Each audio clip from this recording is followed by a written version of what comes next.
राहुल गांधी के मुद्दे पर बीजेपी नेता सुधांशु त्रिवेदी इस समय कर रहे हैं प्रेस कॉन्फ्रेंस। आपको सीधे लिए चलते हैं दिल्ली। या झुठलाया जा सके, परंतु जो जो भिन्न भिन्न स्तरों पर जांच की प्रक्रियाएं आगे बढ़ रही हैं और भिन्न भिन्न जगहों पर मीडिया के माध्यम से पब्लिक डोमेन में जानकारियां आ रही हैं, तो उसके साथ उन लोगों के ये सारे दावे खोखले साबित होते जा रहे हैं और भ्रष्टाचार का कठोर यथार्थ जनता के सामने आ रहा है। इसी शोर शराबे में कई बार दिल्ली को शराब में डुबो देने वाले लोग बच के निकलने का प्रयास कर रहे हैं, मगर हम विषय को डाइवर्ट नहीं होने देना चाहते, इसलिए हम उस विषय के ऊपर पुनः जनता का ध्यान आकृष्ट करना चाहते हैं, यानी उसका फोकस बना के रखना चाहते हैं। अब पिछले एक दो दिन में जो जानकारियां आई हैं, जो पब्लिक डोमेन में आई हैं कि पूछताछ के दौरान स्वयं दिल्ली सरकार के पदों पर बैठे हुए लोग इस शराब के घोटाले में सक्रिय भूमिका निभा रहे लोग और मनीष सिसोदिया जी के जो सचिव रहे हुए लोग, उन सब के संदर्भ से जो तथ्य सामने आए हैं वो उन चीजों को अब पुख्ता कर रहे हैं जिसे वो लोग सिर्फ आरोप सिद्ध करने का प्रयास कर रहे थे। उदाहरण के लिए कि जो टेक्निकल कमेटी थी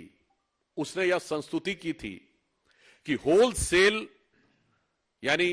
थोक विक्रय का अधिकार सिर्फ सरकार के पास रहेगा, यह प्राइवेट को नहीं दिया जाएगा। दूसरा, जो प्राइवेट को यानी रिटेलर जो दिया जाएगा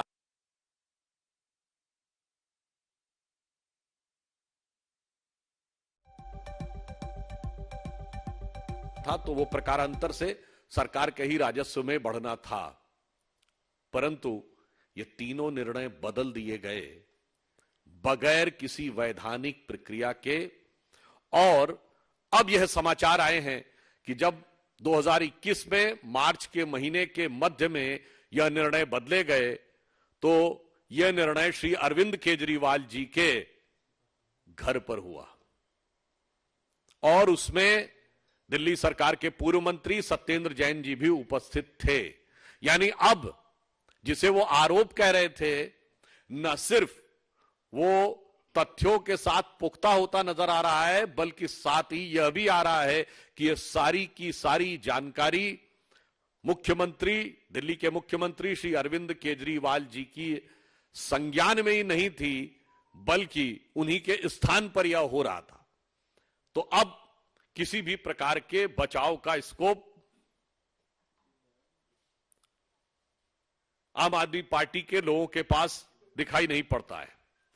और इतना ही नहीं, दिल्ली सरकार का जो आबकारी विभाग है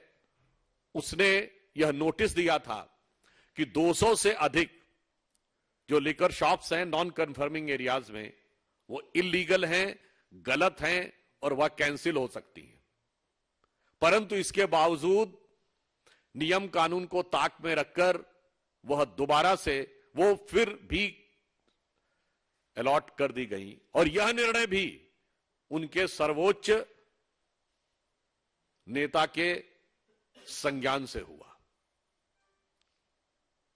तो अब जिसे वो अपनी कट्टरता कहने का प्रयास कर रहे थे, अब मुझे लगता है इस कट्टरता को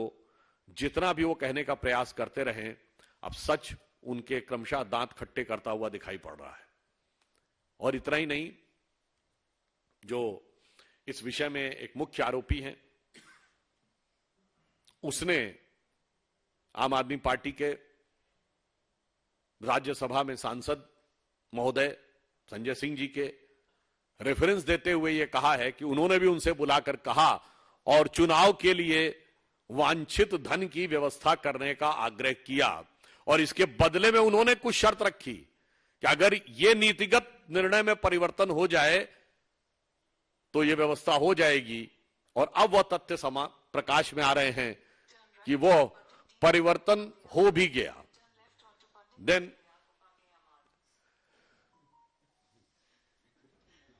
यानी जो नीतिगत परिवर्तन की अपेक्षा थी वो हो भी गया, तो ये पुनः दिखाई पड़ रहा है कि अब किसी एक नेता की बात नहीं है, किसी एक मंत्री की बात नहीं है जिससे पिंड छुड़ा लेंगे। मुझे लग रहा है